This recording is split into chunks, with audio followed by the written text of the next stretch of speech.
ఈరోజు రాయలసీమకి నాడీ కేంద్రమైనటువంటి కడప జిల్లాకు ప్రాతినిధ్యం వహిస్తూ కడప జిల్లా రాబోయే 20-25 సంవత్సరాల్లో ఏ విధంగా ఉండబోతుంది అనేటువంటి ఒక అంశంపై ఒక స్పష్టమైనటువంటి అవగాహనతో నేను మీ ముందు మాట్లాడబోతున్నాను. ఈరోజు గత 3 సంవత్సరాలు 2 సంవత్సరాలుగా మన అభివృద్ధి చూసినట్టయితే రాయలసీమ అత్యంత వేగంగా అభివృద్ధి చెందుతున్నటువంటి ప్రాంతంగా నిలబడింది. బారింగ్ 2-3 డిస్ట్రిక్ట్స్ మన రాష్ట్రం యొక్క ప్రగతిని ముందుకు పరిగెత్తించడంలో మన రాయలసీమ యొక్క కాంట్రిబ్యూషను చాలా ఎక్కువగా ఉంది. అంటే ఇంతకుముందు బాటమ్ 10 జిల్లాల్లో ఉన్నటువంటి రాయలసీమ జిల్లాలు ఈరోజు టాప్ 10 జిల్లాల్లో, అంటే ఎకనామిక్ డెవలప్మెంట్లో కానీ, జిఎస్డిపి కాంట్రిబ్యూషన్లో కానీ, లేకపోతే పర్ క్యాపిటల్ కాంట్రిబ్యూషన్లో కానీ ఈరోజు టాప్ 10 జిల్లాల్లో 4 జిల్లాలు మన రాయలసీమ నుంచి మాత్రం ఉన్నాయి. ఇది మనందరికీ కూడా గర్వకారణం. మన తిరుపతి హలో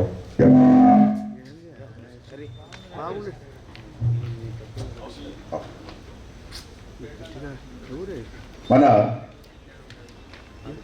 రాయలసీమలో ఉన్నటువంటి తిరుపతి, అదేవిధంగా Anantapuramu, So I'm so happy, delighted to come for this conference అండి. ఎందుకంటే ఇది most crucial, most important subject. మనము ఎలక్షన్ల ముందు చాలా హామీ ఇచ్చాం, 20 లక్షల ఉద్యోగాలు కల్పిస్తామని చెప్పడం జరిగింది. అండ్ ఇండస్ట్రీస్ అనేది is one of the most important like a torch bearer for the job opportunities. 20 lakh job opportunities create చేయాలంటే ఇండస్ట్రీస్ అనేది it's a major part of the whatever commitment that we have given. So basically మీరు చూస్తే last 2019 నుంచి 24లో ఏ పరిస్థితి ఉండింది అనేది ఒక simple example. మా వాళ్ళు ఇప్పుడే ఏపీఐసి వాళ్ళు ప్రాజెక్ట్ స్టేటస్ ఇస్తూ ఉండే, కడప డిస్ట్రిక్ట్లో ఏం ప్రాజెక్ట్స్ వచ్చాయి, ఎంతవరకు వచ్చింది ఇక్కడ అని చెప్పి. దీంట్లో చూస్తే దాదాపు 10,000 కోట్లది పెట్టుబడులు కన్ఫర్మ్ కావడం జరిగింది 24 నుంచి ఇప్పటి వరకు కడప డిస్ట్రిక్ట్లో. దాంట్లో దాదాపు 100 అంటే ప్రాజెక్ట్ నంబర్ తీసుకుంటే 150 ప్రాజెక్ట్స్ అండి. అండ్ దీంట్లో ముఖ్యంగా మీరు అర్థం చేసుకోవాల్సింది ఏమంటే 19 to 24లో ఈవెన్ 1/2 ఎకర్ 1 ఎకర్ ఇవ్వాలన్నా కూడా క్యాబినెట్ వరకు రావాల్సిన పరిస్థితి ఉండేది. మనం వచ్చిన తర్వాత ఇమీడియట్గా 50 ఎకర్స్ వరకు there is no requirement of any, అంటే క్యాబినెట్కి ఎస్ఐపి బిఎస్ఐపిసి వచ్చే పని లేదు, డైరెక్ట్గా క్లియరెన్స్ చేసుకోవచ్చు అని చెప్పి డిసైడ్ చేయడం జరిగింది, ఆర్డర్ పాస్ చేయడం జరిగింది క్యాబినెట్లో ఇనీషియల్. సో దాంతో ఏమైందంటే కాన్ఫిడెన్స్ అనేది బూస్టప్ కావడం జరిగింది ఇండస్ట్రీస్లో అంతా. ఇమీడియట్గా ఎస్ఎల్ఏలో పెట్టడము ప్రాజెక్ట్స్, ఒకవేళ డిపిఆర్ క్లియర్ అయిందంటే ఇమీడియట్గా వాళ్ళకి ప్రాజెక్ట్ అలాట్మెంట్ ఇవ్వడము, ల్యాండ్ అలాట్మెంట్ ఇవ్వడం. So it was easy. లేకపోతే ఈవెన్ 1/2 ఎకర్ 1 ఎకర్ కూడా క్యాబినెట్కి పాస్ కావాలంటే మీరు ఇమాజిన్ చేసుకోండి, మామూలు పెట్టే వాళ్ళు కూడా ఎంత కష్టపడాలా, ఎన్ని ప్రాసెస్ అనేది. అంటే the reason I'm telling you is 19 to 24లో ఆ థాట్ ప్రాసెసే డిఫరెంట్ ఉండేది. అంటే వాళ్ళకి ఇండస్ట్రీస్ రావాలా ఆలోచన అనేది లేకుండా వాళ్ళు ఒక ఐడియాలజీలో పోయారు. ఒక దానికే 2024లో ఆ తీర్పు అనేది మీకు తెలిసింది ఏ రకంగా వాళ్ళకి రావడం జరిగింది. సో మేము చంద్రబాబు గారు ఎప్పుడు ఎన్ని సందర్భాల్లో చెప్పినా ఒకటే చెప్తారు, ప్రాజెక్ట్ అనేది కన్ఫర్మ్ అయిన తర్వాత అది గ్రౌండ్ చేయడం అనేది కూడా చాలా ముఖ్యము. జస్ట్ నాట్ ఈరోజు పేపర్లో న్యూస్ హెడ్లైన్స్లో రావడం కాదు, that has to be implemented grounded అని చెప్పి ఉద్దేశంతో ఈ ఎంఓఎస్ది కూడా మీరు చూస్తే దాదాపు 12 lakh crores పైన ఇన్వెస్ట్మెంట్స్ మనం లాస్ట్ ఇయర్ పార్ట్నర్షిప్ సబ్మిట్ చేసినప్పుడు ఎంఓఎస్ చేయడం జరిగింది. అందరు కూడా ఏమంటే పేపర్లో హెడ్లైన్స్లో వచ్చిందా, న్యూస్ ఛానల్స్లో వచ్చిందా, అక్కడికి అయిపోయింది, ఆ పేపర్ న్యూస్లో హెడ్లైన్స్లో వచ్చేసింది, బీ సాటిస్ఫాక్షన్ అనుకుంటారు. మనసారి అట్లా we have been regularly following on MOUs also. MOU status ఏమి, వాళ్ళు ప్రాజెక్ట్ పెడతారా లేదా, నామకే వాస్తే ఎంఓయూలు పెట్టేదంటే మేము 40 లక్షలు 50 లక్షల కోట్ల వరకు కూడా చేసేవాళ్ళం. బట్ స్క్రూట్నీ చేసి ఎంఓయూ చేసాం. అవి గ్రౌండ్ చేస్తే దెన్ మనం అనుకునే 12.5 lakh crores సో అనే రెగ్యులర్ బేసిస్ రివ్యూ జరుగుతూ ఉంది. సార్ దగ్గర రివ్యూ అవుతూ ఉంది, మా మినిస్ట్రీ లెవెల్లో కూడా కంటిన్యూస్లీ ఎంఓయూ సంబంధించిన ఎంటర్ప్రెన్యూర్స్ని పిలిచడము, డిస్కస్ చేయడము, పెట్టుబడులు కన్ఫర్మ్ చేశారు కదా, ఎప్పుడు పెడతారు, ఎప్పుడు స్టార్ట్ చేయబోతున్నారు అనేది ఫాలోఅప్ చేయడం జరుగుతుంది. So that is one of the most important. చాలా మంది స్టేట్స్ కూడా ఓకే ఎంఓయూస్ చేస్తారు, but later on they don't follow up. మొత్తం ఈ దేశంలో లభిస్తున్న బయోరైటీస్ దీంట్లో 92% మన రాయలసీమ ప్రాంతంలోనే, ఒక జిల్లా నుంచే 92% ఉత్పత్తి మన దగ్గర మాత్రమే. అంటే బయోరైటీస్ దేశంలో ఎక్కడ మొత్తం ఉన్న దేశమంతా కలిపి 8% ఉంటే మన దగ్గర 92% ఉంది. అదేవిధంగా క్రిటికల్ కేర్ మినరల్స్ గురించి, రేర్ ఎర్త్ మినరల్ గురించి కూడా ప్రధానంగా ప్రస్తావించారు. 48 రకాల రేర్ ఎర్త్ మినరల్స్ కానీ క్రిటికల్ కేర్ మినరల్స్ కానీ మన రాయలసీమ ప్రాంతంలో ఉన్నాయి. ఇవాళ తీసుకొచ్చిన మిషన్లు, క్రిటికల్ కేర్ మినరల్ మిషన్ కానీ, లేదా మొన్న బడ్జెట్లో అనౌన్స్ చేసిన రేర్ ఎర్త్ పర్మనెంట్ మ్యాగ్నెట్ మిషన్లో భాగంగా ఒడిస్సాని, ఆంధ్రప్రదేశ్ని, తమిళనాడు, కేరళను కలుపుతూ ఒక కారిడార్ తీసుకొచ్చారు. దీని కారణంగా రాబోయే రోజుల్లో ఈ మినరల్ వెల్త్ ద్వారా మన సంపత్తి విపరీతంగా పెరగబోతోంది. విపరీతమైన ఉద్యోగ ఉపాధి అవకాశాలు కూడా మన రాష్ట్రంలో చదువుకున్న యువతకు వస్తున్నాయి. గతంలో వలసపోయే పరిస్థితుల నుంచి మన రాష్ట్రంలోనే వాళ్ళకి ఉపాధి అవకాశాలు కలిగే దిశ కూడా అనేక నిర్ణయాలు తీసుకున్నాయి. ఎందుకు ప్రధానంగా ప్రస్తున్నా అంటే ఇవాళ ఇంతకుముందు గతంలో కూడా ఈ మినరల్స్ ఉన్నాయి, కానీ వాటి గురించి ఆలోచించేవాళ్ళు కాదు.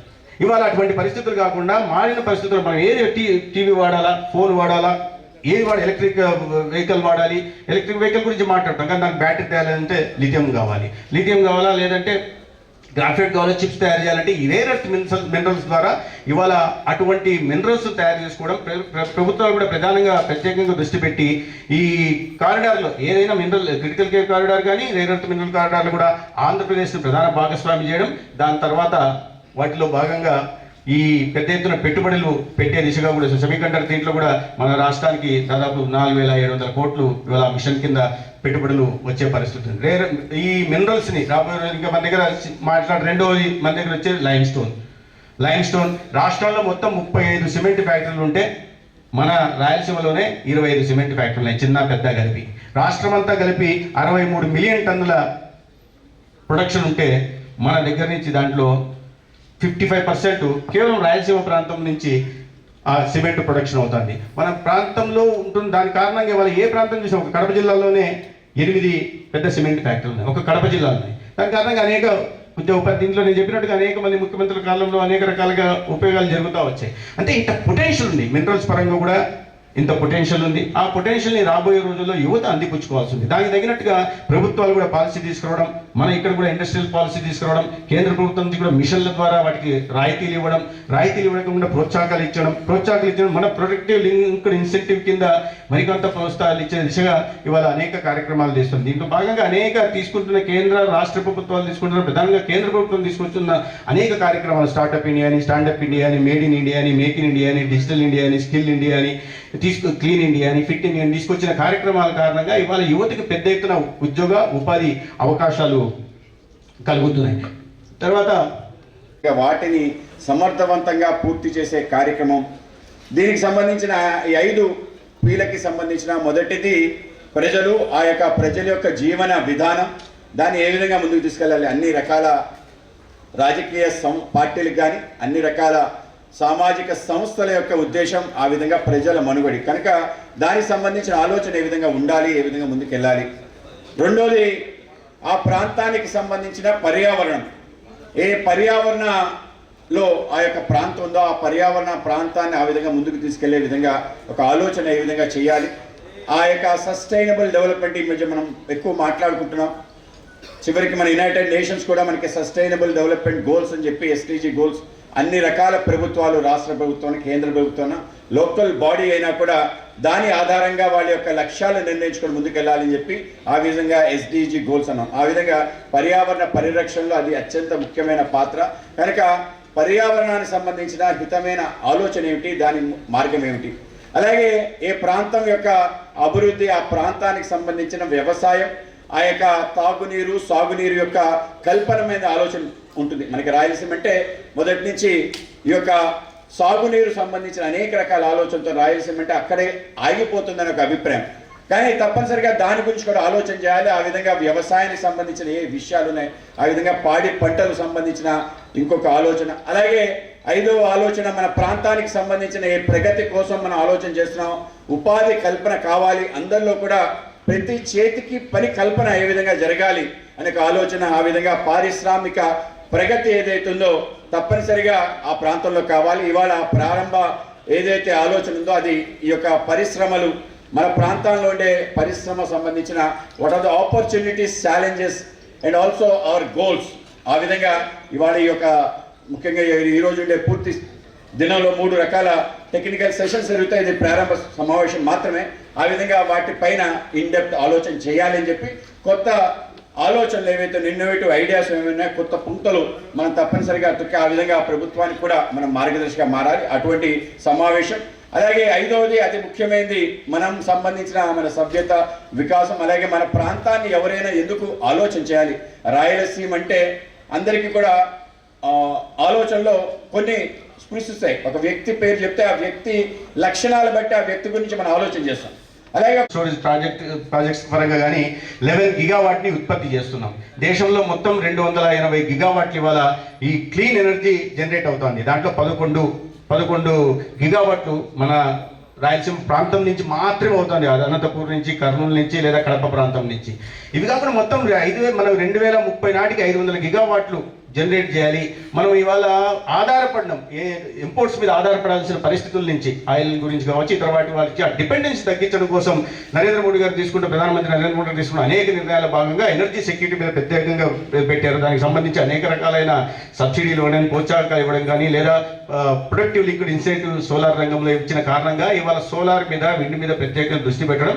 రాష్ట్రంలో ప్రధానంగా ముఖ్యమంత్రి గారు ఈ మధ్య కాలంలో 2 సంవత్సరాల్లోనే 31 SIPP ప్రాజెక్టులకి ఇవాళ ఆమోదం తెలిపితే 3,94,000 కోట్లు ఇవాళ రాయలసీమ ప్రాంతంలో క్లీన్ ఎనర్జీ కోసం రాబోతున్నాయి. 2030 నాటికి 25 గిగావాట్ల క్లీన్ ఎనర్జీని మనం జనరేట్ చేయబోతున్నాం. అంటే దేశవ్యాప్తంగా 500 గిగావాట్లు మనం టార్గెట్గా పెట్టుకుంటే మన రాయలసీమ ప్రాంతం నుంచే 25 గిగావాట్లు చేస్తున్నామంటే 5% దేశంలో ఉత్పత్తి అయ్యే మొత్తం క్లీన్ ఎనర్జీలో 5% ఒక రాయలసీమ కాంట్రిబ్యూట్ చేస్తుందంటే ఈ ప్రాంతం మీద ఎంత ప్రత్యేక దృష్టి, ఎంత పొటెన్షియల్ ఉందనే విషయాన్ని మనం అర్థం చేసుకోవాల్సింది. ఎనర్జీ మీద ప్రధానంగా దృష్టి పెట్టిన కారణంగా ఇవాళ అనేక ప్రాజెక్టులు వస్తున్నాయి. దానికి అనుగుణంగానే సంధానంగా ఇవాళ పరిశ్రమలు కూడా వచ్చే పరిస్థితి ఉంది. ఇవి తర్వాత నేను చెప్పింది నీరు, ఎనర్జీ సెక్యూరిటీ, క్రాఫ్ట్ చెప్పాలి, నేనే మర్చిపోయాను. గారిని ఎమ్మెల్సీ రామ్ గోపాల్ రెడ్డి గారికి జ్ఞాపకం అందజేయవలసిందిగా కోరుచున్నాను.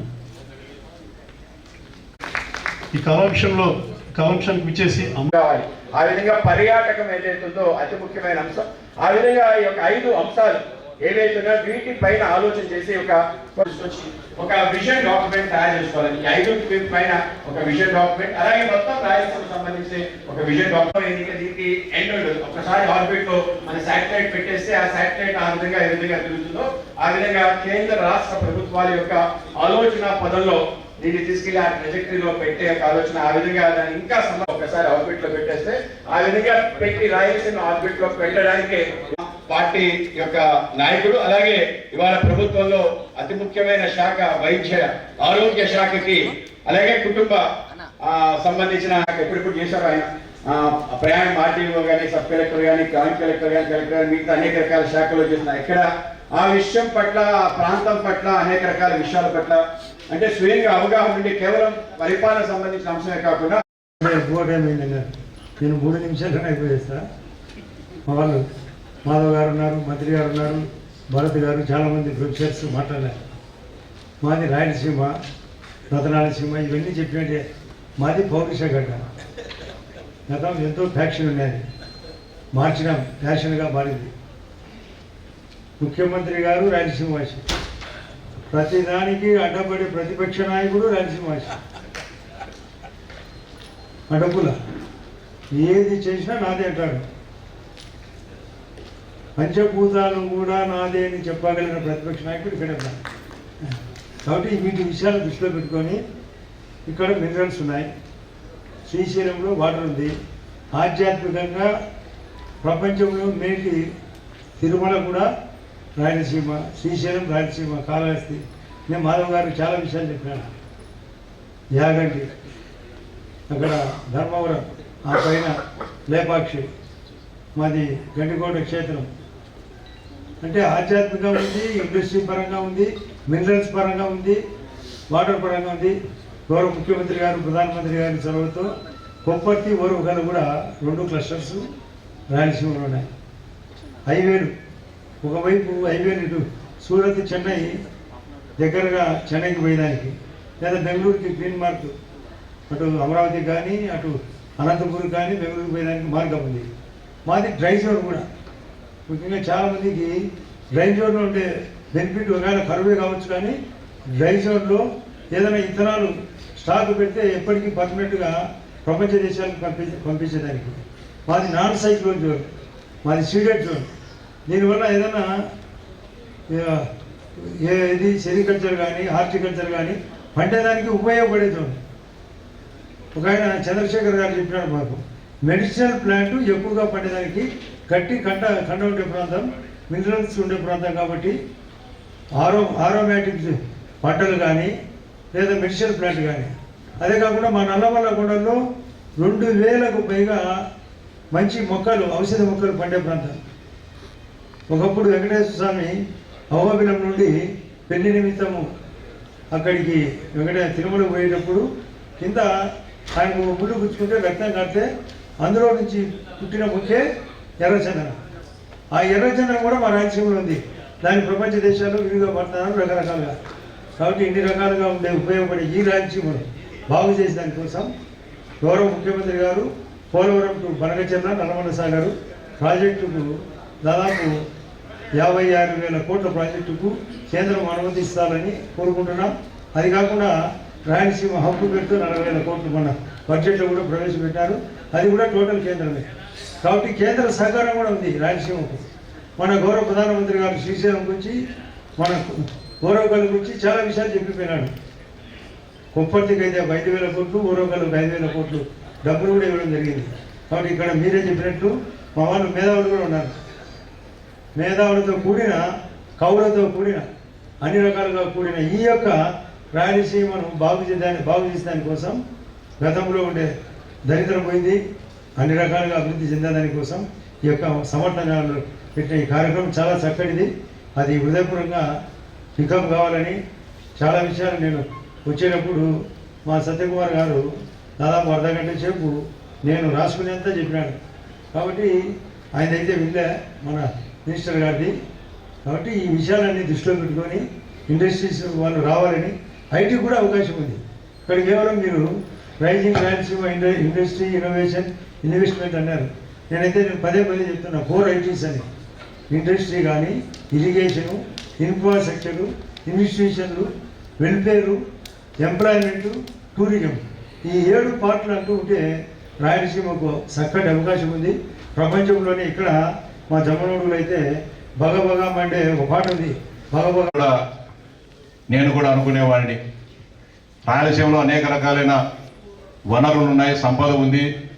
దీన్ని ఏ విధంగా సద్వినియోగం చేసుకోవాలనే ఆలోచన రాయలసీమ ప్రాంత ప్రజలకు సరిగా తెలియని పరిస్థితి.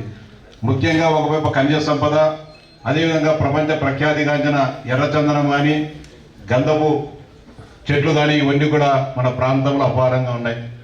అదేవిధంగా లక్షలాది ఎకరాల్లో రైతులు తమ శ్రమను కోర్చి బ్రహ్మాండంగా పంటలను పండించే రైతాంగం మన ప్రాంతంలో ఉన్నారు.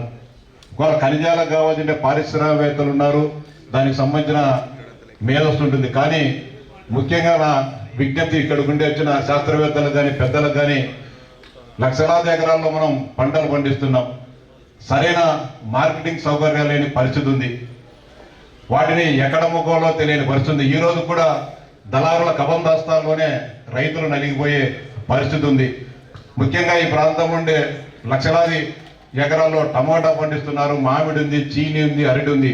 ఒక్కొక్క సందర్భంలో టన్ను అరటి అయితే 1000 రూపాయలు 2000 కానీ కొనే పరిస్థితి ఉంది. టమోటా పావలాకు 10 పైసలకు కానీ కొనే వాళ్ళు కానీ ఉండే పరిస్థితి. వీటందరికీ కూడా సరైన మార్కెటింగ్ సౌకర్యాలు కావాలంటే ఫుడ్ ప్రాసెసింగ్ ఇండస్ట్రీస్ రాయలసీమ ప్రాంతంలో పెద్ద ఎత్తున రావాల్సిన అవసరం ఉంది.